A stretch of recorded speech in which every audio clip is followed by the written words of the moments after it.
Bienvenue à vous, chers amis téléspectateurs, téléspectatrices.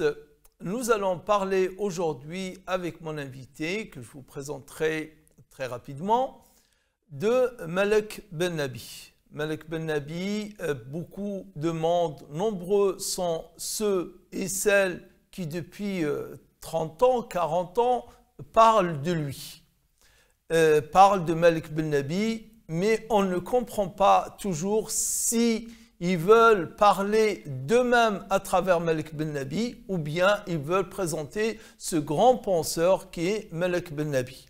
Malek Ben Nabi qui a dépassé de loin les frontières de l'Algérie comme celles de la France où il a aussi vécu, et Malek Ben Nabi qui aujourd'hui, tout le monde dit qu'il est plus reconnu, plus connu, et surtout ses idées sont plus traduites en projets de société dans les pays comme la Malaisie, comme l'Indonésie, comme le Pakistan, même si c'est moins que dans son pays d'origine, l'Algérie ou la France. Pour parler de ce sujet, donc j'ai invité un auteur que nous connaissons déjà, Sadr Selam, l'auteur de ce grand pavé qui est la France et ses musulmans, un siècle de politique musulmane, 1895-2005, mais vous pouvez dire jusqu'à 2020 avec cette nouvelle édition.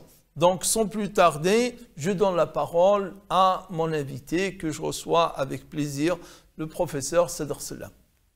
Merci de cette programmation que j'espère sera suivi d'une série sur les intellectuels musulmans de France, qui sont les grands absents de tous ces débats qui remontent à 40 ans. On a de grands pavés de 500 pages qui ne citent aucun intellectuel musulman, alors que nous avons des générations d'intellectuels. Et celui qui a déploré ça, c'est Mohamed Harkoun, dont on parlera dans une prochaine émission. Oui. Et il connaissait très bien l'auteur des banlieues de l'islam, mais il était vraiment déçu et même furieux de ne voir aucun nom d'intellectuel dans ce livre sous-titré « Naissance d'une religion en France ». Oui. Bon. Et pour les musulmans et pour les non-musulmans qui veulent l'impartialité, on a besoin de rappeler qu'il y a des générations d'intellectuels musulmans en France, qui ont été très modernes, qui ont tiré profit de la liberté de penser, de s'exprimer en France. La France reste exemplaire dans tout le monde, pas seulement par rapport au monde musulman. Et ils ont essayé de penser les problèmes de l'islam avec les outils des sciences sociales qui ont été étudiés à la Sorbonne et ailleurs.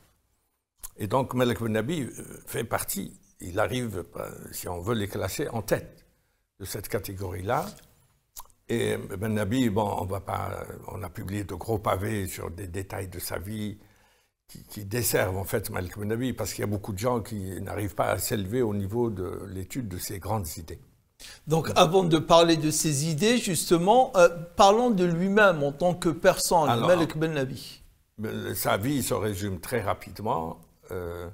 Naissance à Constantine le 1er janvier 1905, dans une grande famille, mais déchue par la colonisation. Donc c'est une sorte de bourgeoisie d'être, comme on dit, mais qui a été victime des déclassements dus à la conquête. Donc c'est une famille très citadine, très raffinée à tout point de vue. Mais son père, qui était médercien, donc diplômé de la médersa d'État de 1850, qu'on appelle à Constantine Madrasat Takwin al-Qudat, pour ne pas la confondre avec les médersas des ulama qui sont venus après. Et son père diplômé a été affecté à la commune mixte de Tébessa, où il était Hoja. Chaque commune mixte avait un secrétaire. Et donc, il a grandi à Tébessa. Donc, il a subi une première transplantation qui était source de tension au fond de lui-même.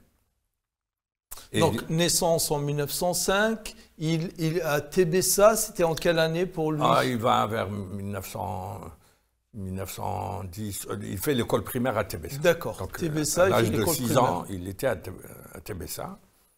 Or, deuxième tiraillement, il devait se réveiller au moment de la prière de l'aurore pour aller à l'école coranique. Et puis, à 8h, 8h30, il allait à l'école française. Donc, deuxième tiraillement. D'accord. Et puis après, il réussit le certificat d'études, il obtient une bourse qui l'amène au cours complémentaire, là on l'appelle le cours Jules Ferry à Constantine, qui est très célèbre.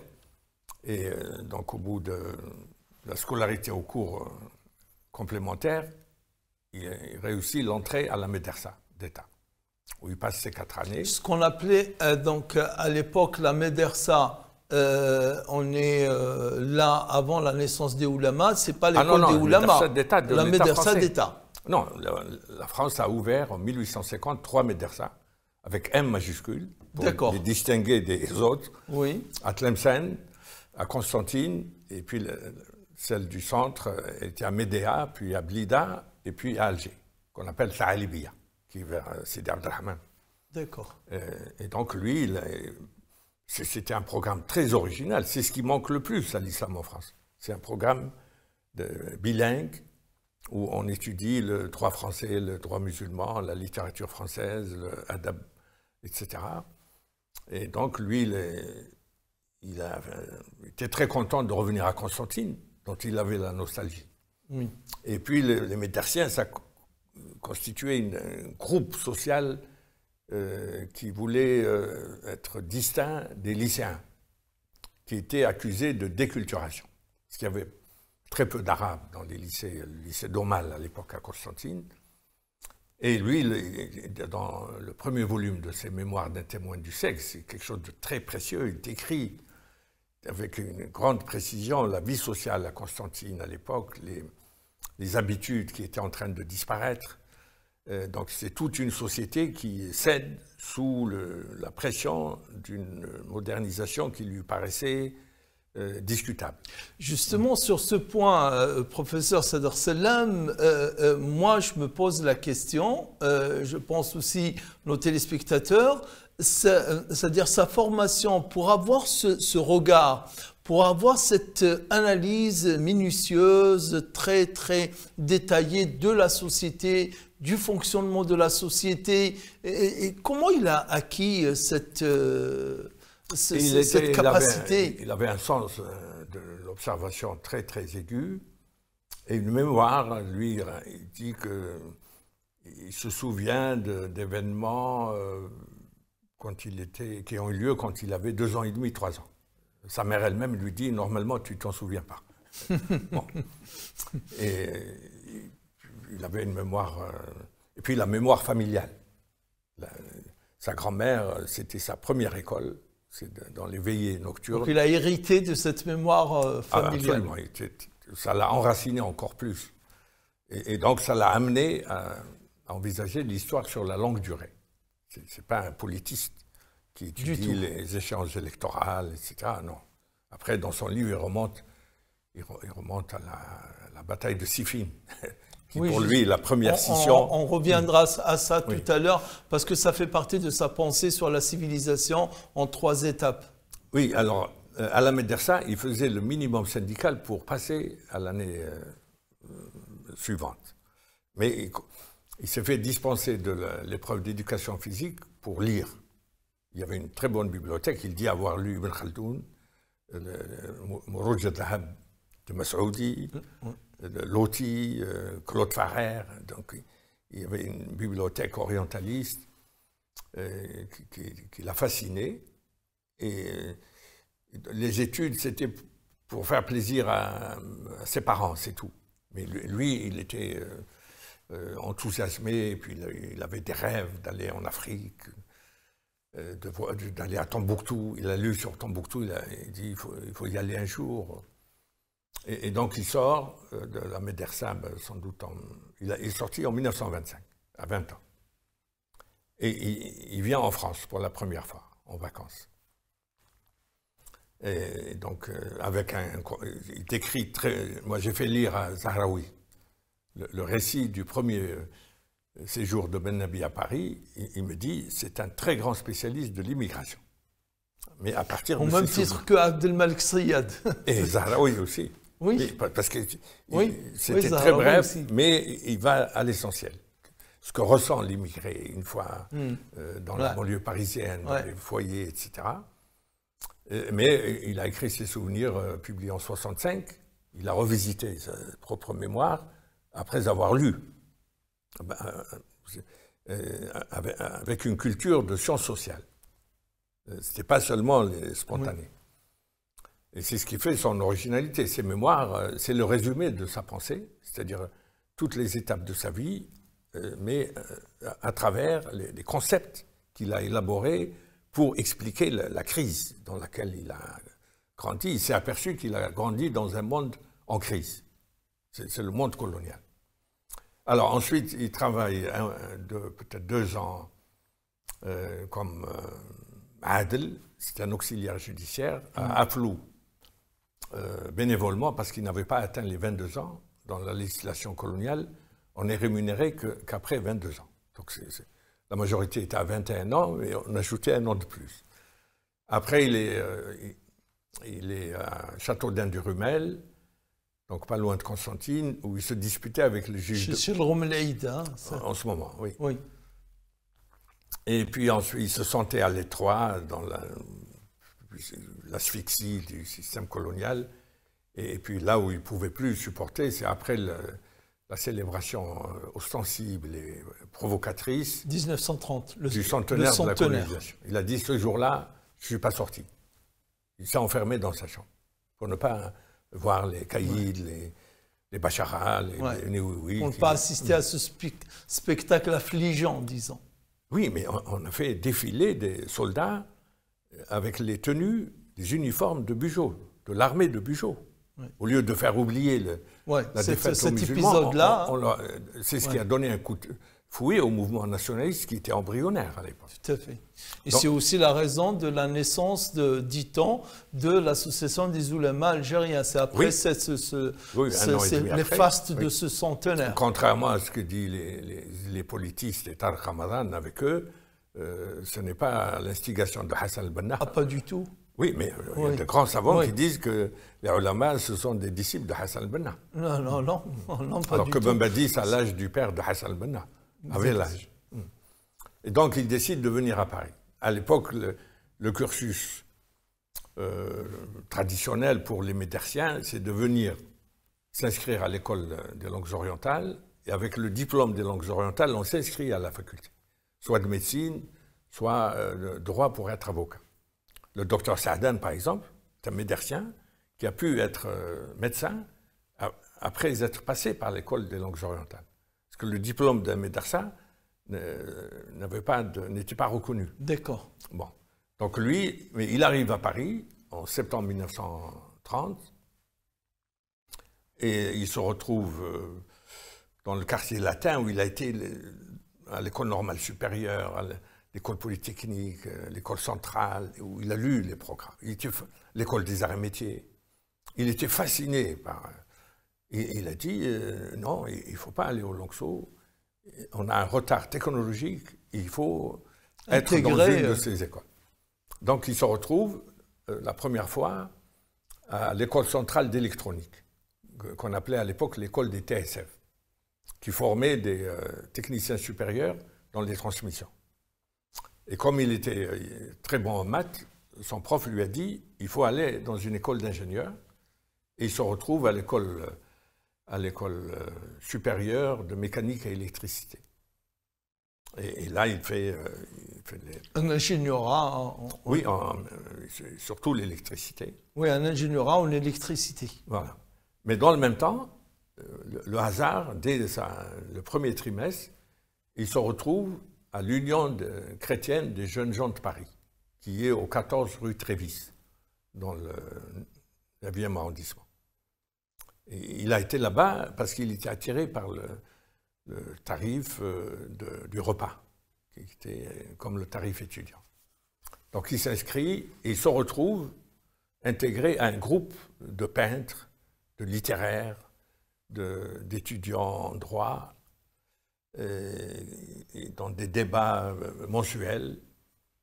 Il s'est intégré très rapidement et ce groupe a décidé de publier un bulletin et c'est lui qui rédigeait l'éditorial. Donc l'acte d'écrire lui était déjà facile, malgré sa formation scientifique.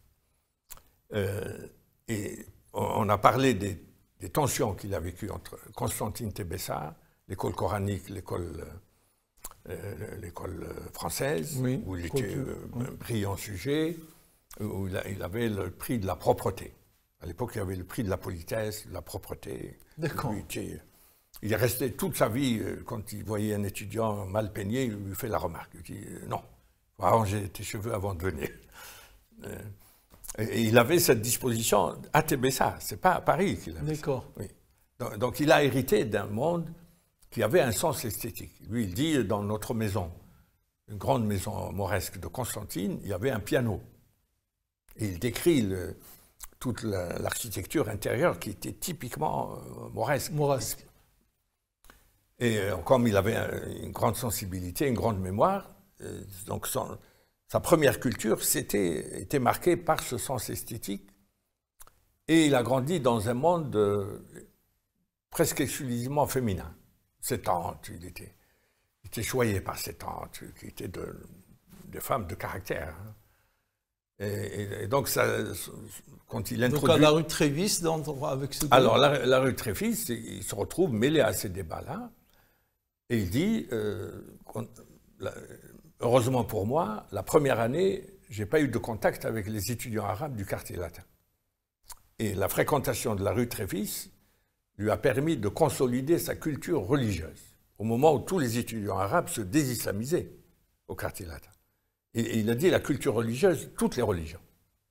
Ce n'est pas seulement l'islam. Oui, pas seulement l'islam. Oui. Mais juste en contact avec ses étudiants chrétiens, aussi, ça lui permet aussi, lui, de revenir sur sa religion, sa propre religion. Ah, absolument, ça l'a incité, parce que dans les débats, il fallait avoir tout à fait. Une culture sur l'islam, etc. Et donc, son inscription à l'école de l'électricité a ajouté une tension de plus qui a été théorisée par quelqu'un qui s'appelle Snow, qui a écrit un livre intitulé « The Two Cultures », les deux cultures, la culture scientifique et la culture littéraire. Ouais. Donc on a cette série de tensions, de tiraillements qui auraient pu être destructeurs. Ils ont été destructeurs chez beaucoup d'autres. Chez lui, ça a été stimulant et créateur.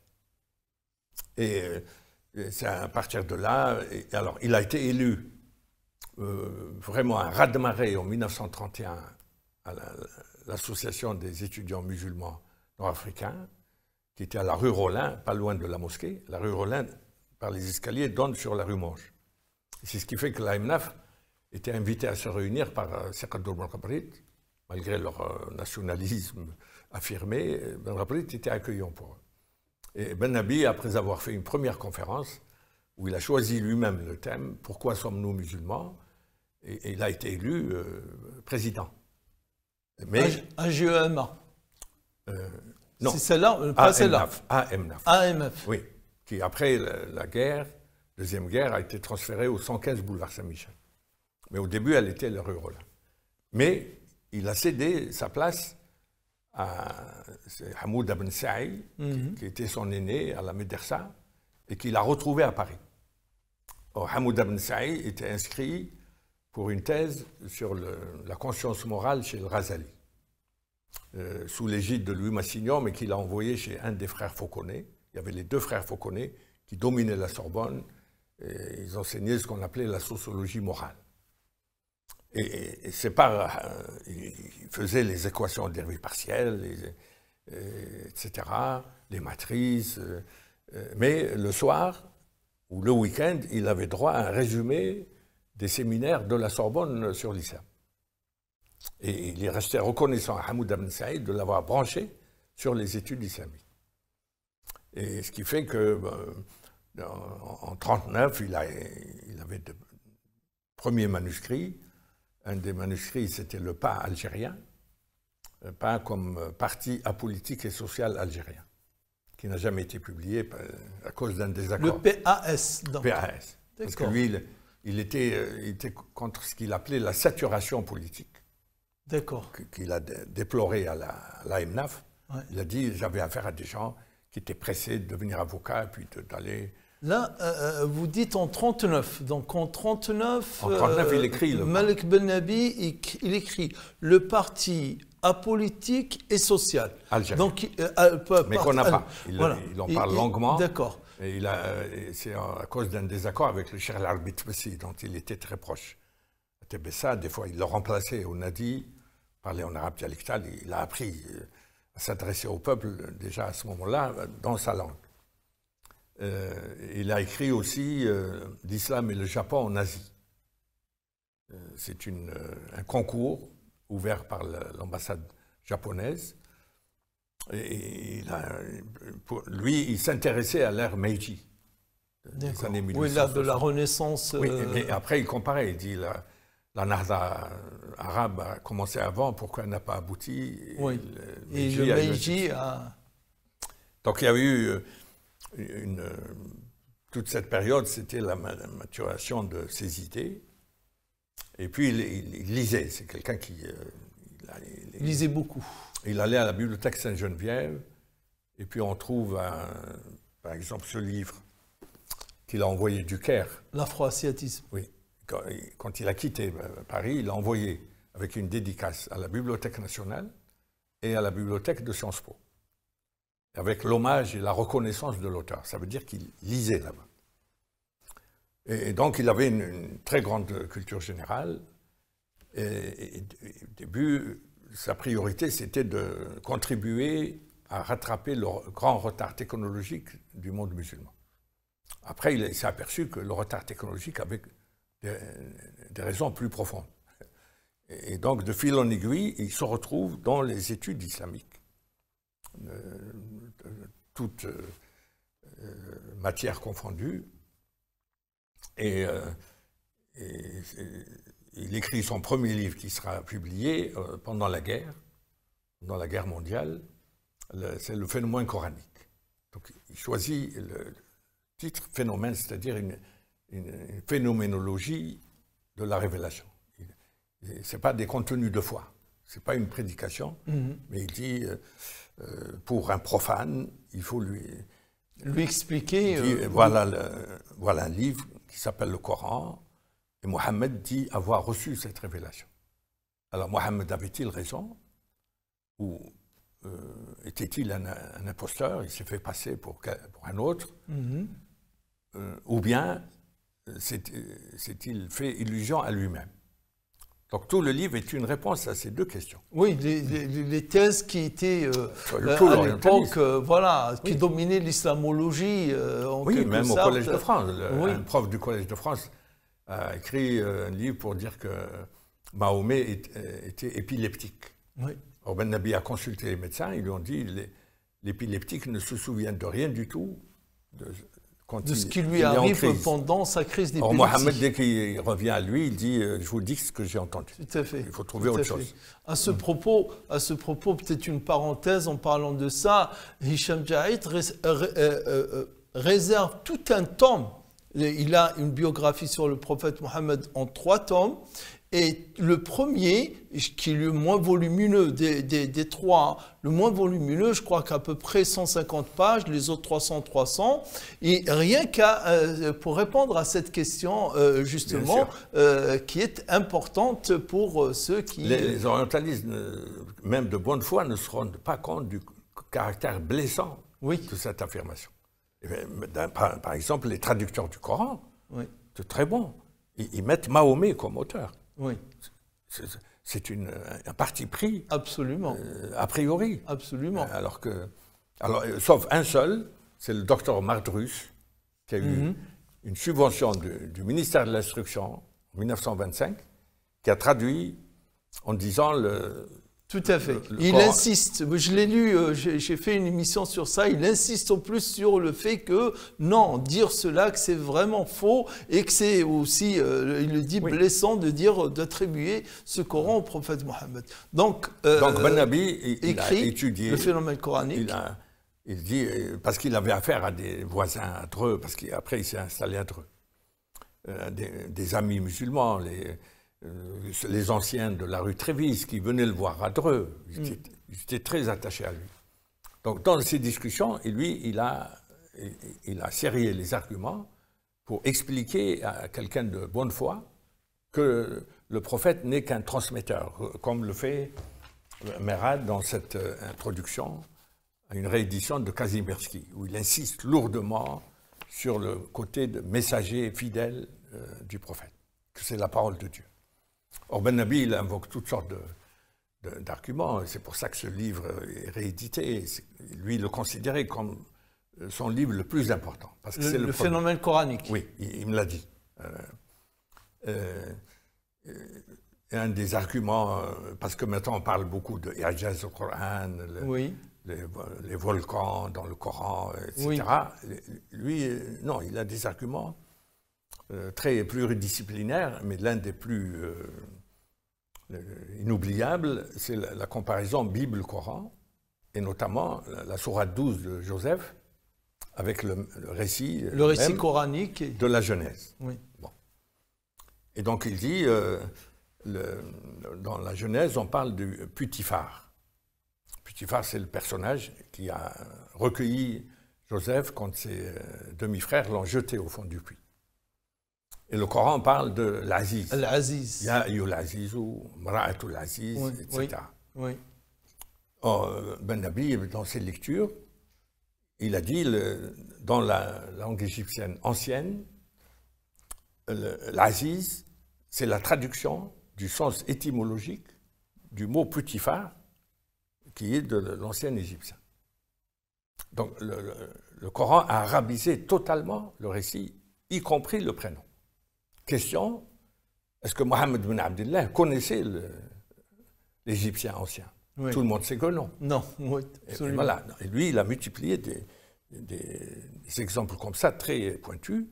Et on a le docteur Benoît, dont on retrouve la photo et les traces dans le Basaïr des Ulama, qui est venu en 1952 se convertir à la mosquée de Paris, de province, je ne sais pas quelle ville.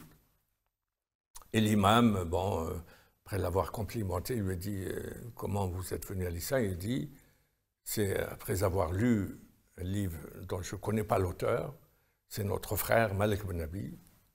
Il m'a convaincu dans le phénomène coranique que c'est une révélation. » Et c'est pour ça que Malik Ben-Nabi, après, surtout après les désastres de la Deuxième Guerre mondiale, ou après la Première Guerre mondiale, Iqbal l'a dit, la tempête de l'Europe ramène le musulman vers l'islam. Que toutes les élites étaient fascinées par l'Europe. Mais l'Europe des carnages n'est plus fascinante. Oui. Donc il faut chercher au fond de soi-même et dans son passé. Justement, là, en venant à ça, ce Malik Ben-Nabi donc va avoir une pensée bien plus large que le moment, je dirais, de l'époque où il prend conscience, il grandit, mûrit, etc. C'est la civilisation. Hein, quand on parle de Malik Ben-Nabi, on dit... Après, il est devenu le théoricien de la civilisation, mais dans le Coran... S'il a choisi, il a tout remis à plat. Il a dit le monde musulman a atteint le fond. En arabe, il dit Kharajna min tarikh. Oui, on est sorti de l'histoire. Il dit on est sorti par les voies de l'évasion métaphysique, le maraboutisme, et on a été chassé par le colonialisme. Donc il a eu à traiter les deux phénomènes. Oui. La colonisation qui est une agression brutale, mais il dit la colonisation n'est qu'une conséquence. Dans une de ses conférences en Syrie, en 1959, je crois, il commence par dire la génération de mon grand-père était dans un état d'hibernation. Elle était sous le choc, le traumatisme de la colonisation. ils étaient des non-personnes. Il citait l'adage des confréries à l'époque, Ouais, c'est ce qui est terrible, quoi. Oui. C'est-à-dire, on se nourrit autant qu'on peut avec Voilà. le peu. Et on attend la mort. On attend le mektoub. C'est-à-dire aucun rôle, aucune Oui. mission, aucun dessein sur Terre, une existence sans intérêt, sans sens, quoi, en Absolument. quelque sorte. Mais il a dit, la génération de mon père, Ouais. c'est les premiers diplômés, a eu conscience des problèmes. Ouais. Parce que la génération de son père n'avait même pas conscience des problèmes. Ils étaient groggy, comme on dit. Ouais. Et Ils étaient instruits, mais ils n'avaient pas cette conscience. La première conscience à la fois pour l'islam religieux et pour la politique, il dit c'est la génération. Mais avant la création des partis. Son père était né en 1883. Il dit la génération de mon père commençait à réfléchir et à expliquer les problèmes par trois causes l'ignorance, la pauvreté, le colonialisme. Et lui, il est parti de ces trois points. Il a dit l'ignorance. On a commencé à avoir des diplômés, notamment de l'école française. Il dit ça a créé des problèmes pires que ceux de l'ignorance. Oui. Il a appelé ça les intellectomanes. C'est-à-dire les gens, l'orgueil d'avoir un diplôme, de la fac de médecine, de Montpellier, etc. Il n'a de compte à rendre à personne. Mais il cite l'exemple d'un des tout premiers médecins musulmans de Constantine, qui a fait fortune, qui a construit une maison, il a acheté des terres dans le Khroub, au sud de Constantine. Mais quand son gamin tombait malade, il l'a mené chez le marabout. Il a dit qu'il ne croyait même pas à sa propre médecine scientifique, qui lui a permis de faire fortune. Okay. Il a vécu toutes ces inconséquences et il a essayé de mettre de l'ordre. Mais il avait l'espérance chevillée au corps. Pour ça qu'il a dit la Nahda n'est pas un échec, mais il faut réunir les conditions pour que ce soit un succès.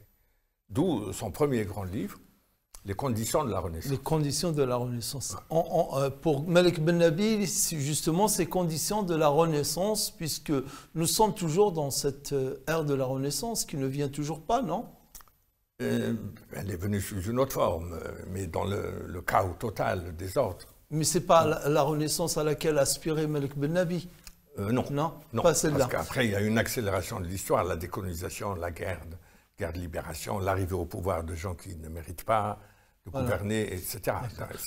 Après, moi, j'ai réédité toute son œuvre écrite en France. Oui. Et je n'ai pas voulu toucher ce qu'il a écrit à partir du Caire, en dehors de l'islam et démocratie, parce qu'après, c'est une autre vie qui commence pour lui.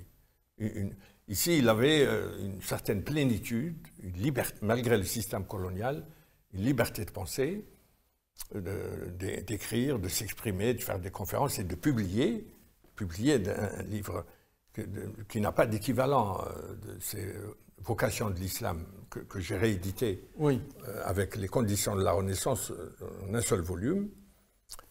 Vocation de l'islam est sorti au Seuil en 1954. Il a eu un succès, alors là, qui n'a pas d'équivalent. Aucun musulman n'a eu autant d'éloges que Malik Ben Nabi, que les gens ne connaissaient pas. Ils ont lu le petit livre de 172 pages. Vocation de l'islam. Oui. Alors, il avait écrit Les conditions de la Renaissance, qui a été commenté par la République algérienne, où Farhat Abbas ouvrait à toute la société civile, ceux qui s'exprimaient. Mais la critique française, les orientalistes ne l'ont pas beaucoup commenté. Mais vocation de l'islam, ça a été vraiment une révélation. Mon prochain volume, j'ai collecté un grand nombre de comptes rendus. Des comptes rendus qui ont été faits sur le livre Vocation de l'islam. Qui sortira, c'est quelque chose. Là, j'ai mis celui de Blacher. Régis Blacher. Dans Le Monde, le 15 février 1955. Alors que Blacher était la bête noire des étudiants maghrébins, orientaux. Il dit, vous êtes émotifs, vous confondez la science et l'idéologie, vous n'avez pas de méthodologie.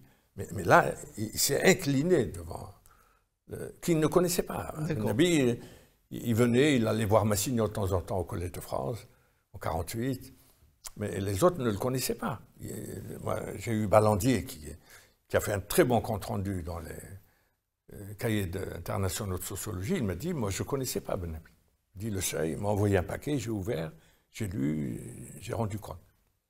Et Ballandier dit, c'est le signe du retour de la vigueur intellectuelle en terre d'islam qu'il avait perdu depuis Ibn Khaldoun. On l'a beaucoup comparé à Ibn Khaldoun.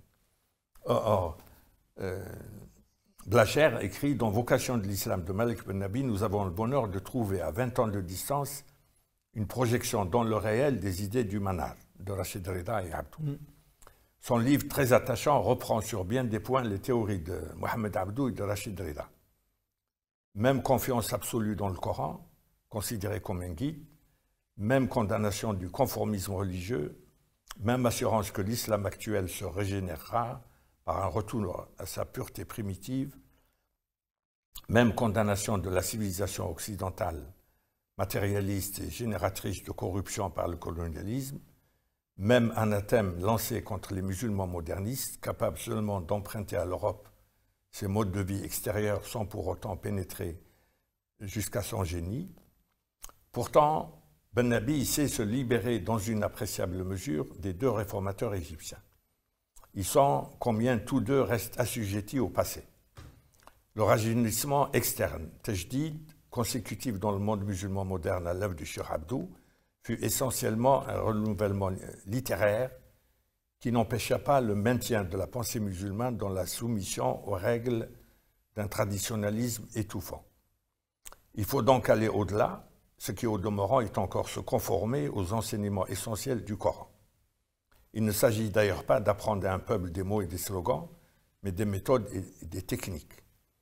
Pour la société post-almohadienne, par ce mot l'auteur comprend la société nord-africaine à partir du XIVe siècle, il s'agirait moins de revendiquer des droits que d'utiliser techniquement le sol et le temps pour produire la synthèse sociale qui engendre automatiquement le droit, en vertu de la dualité indissociable droit-devoir. L'individu post-almohadien cessera d'être une proie facile quand il aura rectifié ses manières de penser et d'agir selon une logique pragmatique de l'action et une logique cartésienne de la pensée, quand il sera débarrassé des mythes qui inhibent son activité et limitent son efficacité. Donc c'est une sorte de réforme intellectuelle Absolument. Et morale. Tout à fait. Renan a écrit Réforme intellectuelle et morale de Exactement. la France. Donc c'est Ben Nabi et Desjeux, qui a consacré une trentaine de pages à ce livre, dans les cahiers nord-africains, il a dit c'est un programme de réforme de l'homme musulman moderne. Tout à fait. Donc s'émanciper, ce qu'on appelle s'émanciper mentalement, afin de se défaire de ses aliénations. Donc s'il y a une réforme mentale, ça lui permet de sortir. Vous avez cité tout à l'heure l'homme, le temps, hein, le sol, le temps. Ce sont deux facteurs. Je crois qu'il y a un troisième pour la civilisation. L'homme, le sol et le temps, le 3. Voilà, l'homme, le sol et le temps. Voilà. Donc, lui, il avait tendance à mettre en équation.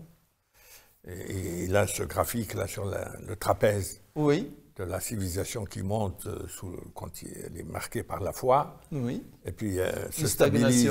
Elle est parallèle à l'axe des X au moment de la raison. Et puis, à l'âge de l'instinct, elle décline. Et c'est ce déclin qui est à l'origine de la colonisabilité.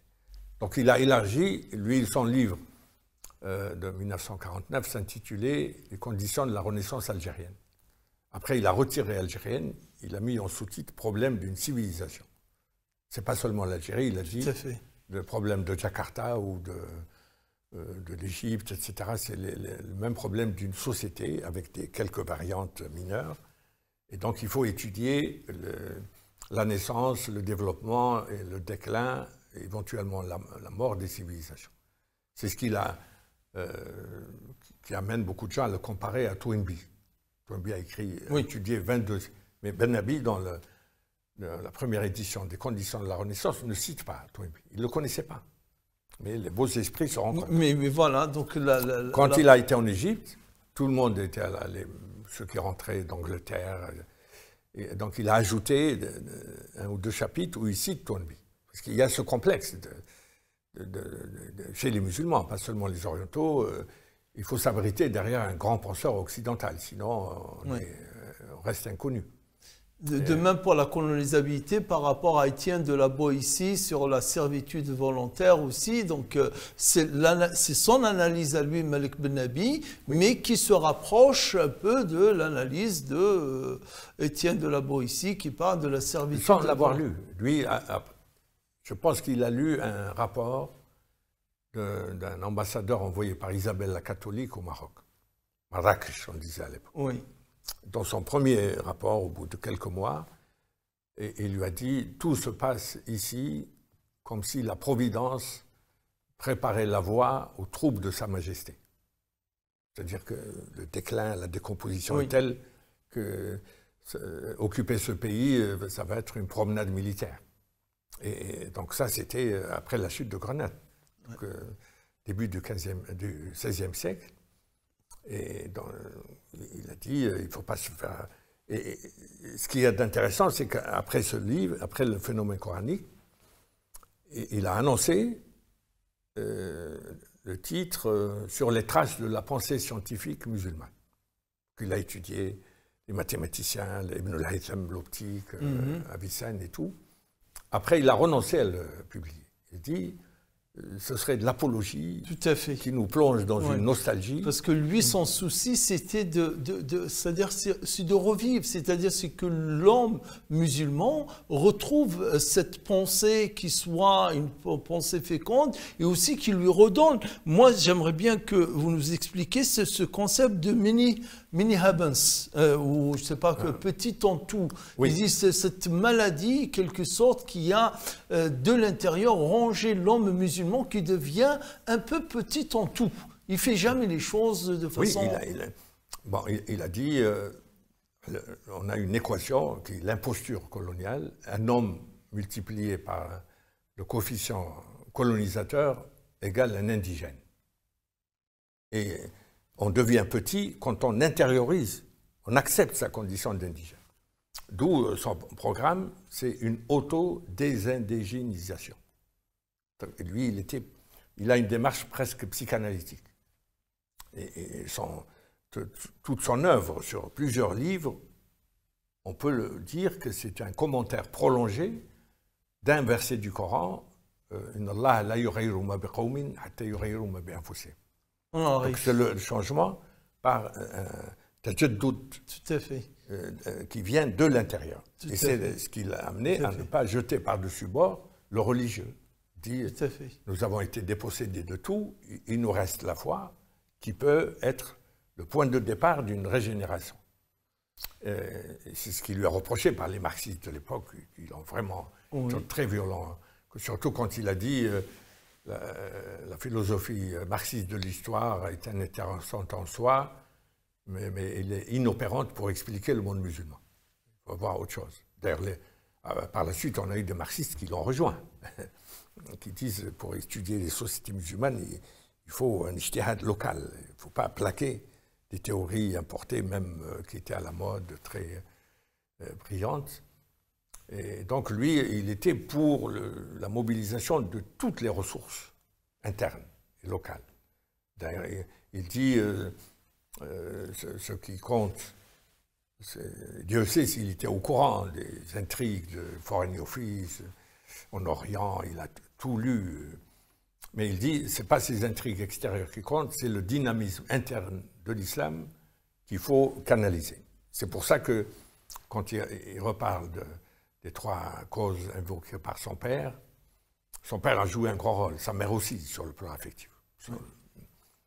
Sa mère revient très souvent.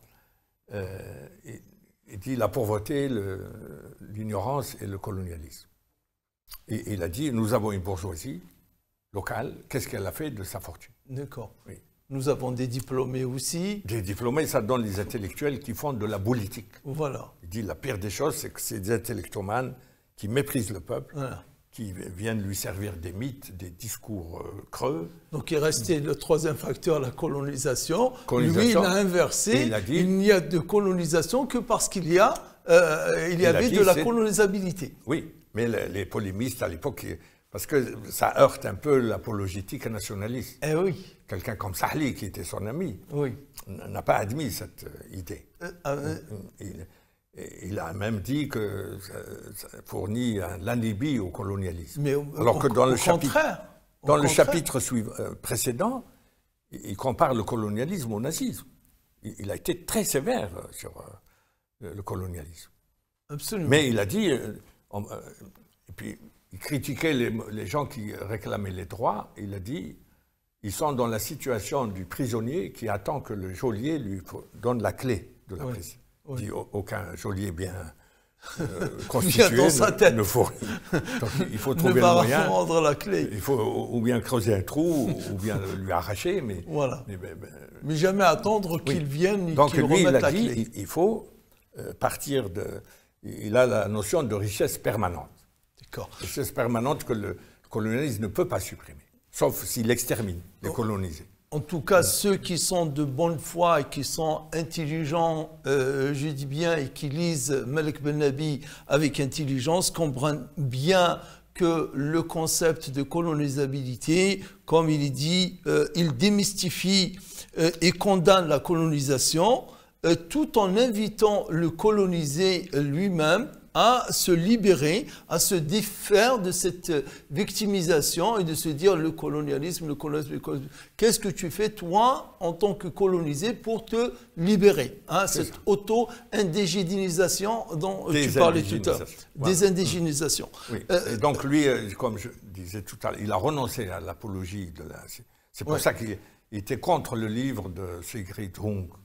Oui, le soleil d'Allah brille. Il nous renvoie dans la nostalgie. Oui. Il a dit, imaginons que dans les rues de la Casbah, on trouve un mendiant issu d'une famille qui fut prestigieuse. Oui.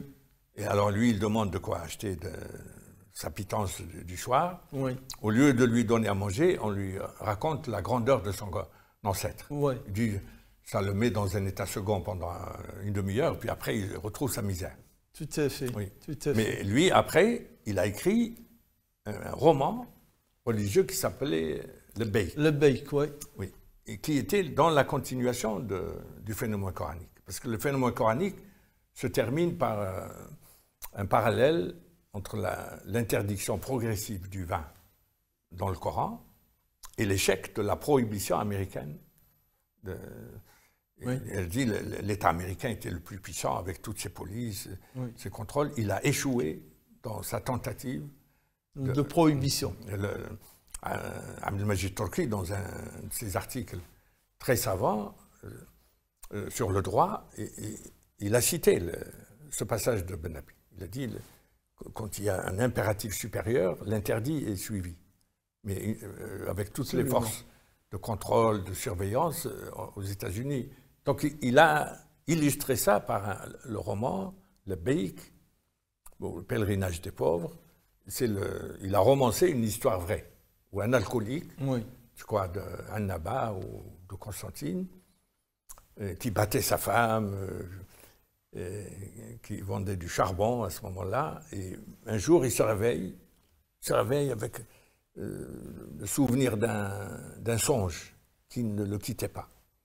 Mais vers les coups de 10h, 10h30, il a vu il a vu en songe la Kaaba. Il a dit, il faut que j'aille au pèlerinage. Donc il décrit les difficultés de collecter l'argent, avoir le passeport, le visa du Hajj, le bateau à Annaba, la traversée avec les matelots non musulmans ou les pèlerins. Ils amenaient ce qu'on appelle le fils avec eux pour manger. Alors ils avaient des polémiques sur la Trinité, etc. Et au moment du repas, ils offrent aux matelots chrétiens. Et il lui dit, mange avant que tu sois dévoré par les feux de l'enfer. Puis les autres éclatent de rire. C'était ça le contexte colonial. Et l'autre arrive à la Mecque, il trouve qu'il y avait de l'électricité, et il s'est fait embaucher à Médine dans une entreprise électrique qui produit des lampes, etc. Et il a écrit une lettre de pardon à sa femme. Il lui a dit, j'ai trouvé un travail, si tu as le courage de prendre le bateau, viens me rejoindre, mais je ne reviendrai pas, moi, au charbon, etc. Et donc, pour lui, c'est une illustration de l'interdiction du vin. C'est la réhabilitation par la foi. Alors que dans tout le roman francophone maghrébin, l'alcoolisme est une sorte de libération. Oui. Dans le cas de Benabi, non. C'est la foi qui sort cet alcoolique de l'alcoolisme. Oui. Et donc, il a préféré. Alors, le Beik, c'est un petit livre où il y a dédicace à quelqu'un que j'ai eu du mal à identifier, à M. Billard. Et là, je vois qu'il y a le livre de Zaidan Meribout. Oui. C'est grâce à Zaidan Meribout qu'on a pu identifier M. Billard. D'accord. Zaidan Meribout a travaillé sur les archives. Les archives. Judiciaires. Oui. Parce que Benabi a été inculpé. Oui. Oui. On a deux historiens, que Dieu leur pardonne, de Constantine, qui ont publié les archives policières sur Benabi. Il avait des fichiers dans toutes les polices. Et donc, il le présente comme collaborateur pro-nazi. Mais les archives judiciaires l'innocentent. Parce que le juge Billard, c'est celui qui a enquêté. Il a trouvé que les rapports de la DST, c'était de la délation mensongère de la part de collaborateurs français qui, pour se blanchir, se mettent à balancer le voisin. Ben écoutez, je sais que c'est passionnant. Son dernier livre, écrit en 1956 avant de quitter la France, c'est l'afro-asiatisme, parce que dans la vocation de l'islam, il étudie les relations du monde musulman libéré avec l'Europe. Il a dit, il ne s'agit pas d'être anti-Europe ou pour l'Europe, il s'agira de mettre au point les relations avec l'Europe, qui est le lieu d'une expérience humaine très intéressante, dont il faut tirer les enseignements. Très bien. L'afro-asiatisme, il a étudié l'environnement du monde musulman non européen, à la lumière de la conférence de Bandung, et c'est pour ça qu'il plaidait pour un rapprochement entre l'humanisme musulman et la culture de la non-violence de Gandhi. Et c'est la raison pour laquelle tous ces islamo-politologues qui désinforment depuis des décennies ont montré leur ignorance en classant Malik Benabi parmi les gens dangereux. Oui. Quelqu'un il dit, quelles que soient les circonstances, Gandhi est une référence, et c'est la grande différence avec Fanon. Il y a des colloques où on compare Fanon et Benabi aux États-Unis, au Moyen-Orient. Il n'y a qu'en France où on ne fait rien pour rester sous l'emprise des islamopolitistes. Et quelqu'un qui dit qu'il faut s'inspirer de Gandhi, c'est pour continuer à mobiliser toutes les ressources internes. Et il a dit, nous avons pris les armes en Algérie à cause du blocage coloniaux, mais pour bâtir une civilisation et un état de droit, il faut une autre culture que celle de la violence. Très bien. D'où sa grande différence avec Fanon.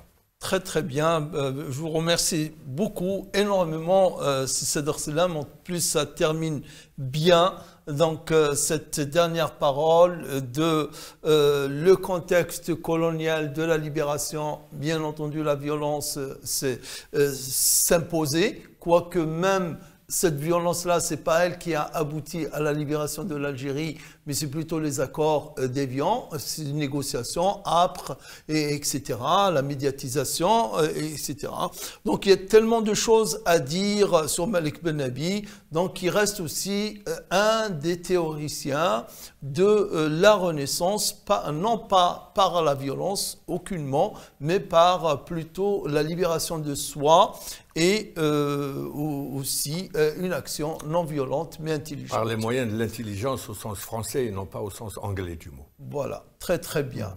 Par les moyens de l'intelligence en français et pas en anglophone. Merci beaucoup pour cette passionnante, je dirais, ce passionnant récit de Malik Benabi. Et on invite les téléspectateurs et téléspectatrices à lire, à s'informer et directement découvrir ce grand penseur de la pensée musulmane, ce penseur de la civilisation. En vous remerciant, je vous demande de partager cette émission autour de vous et à une autre occasion, Inch'Allah.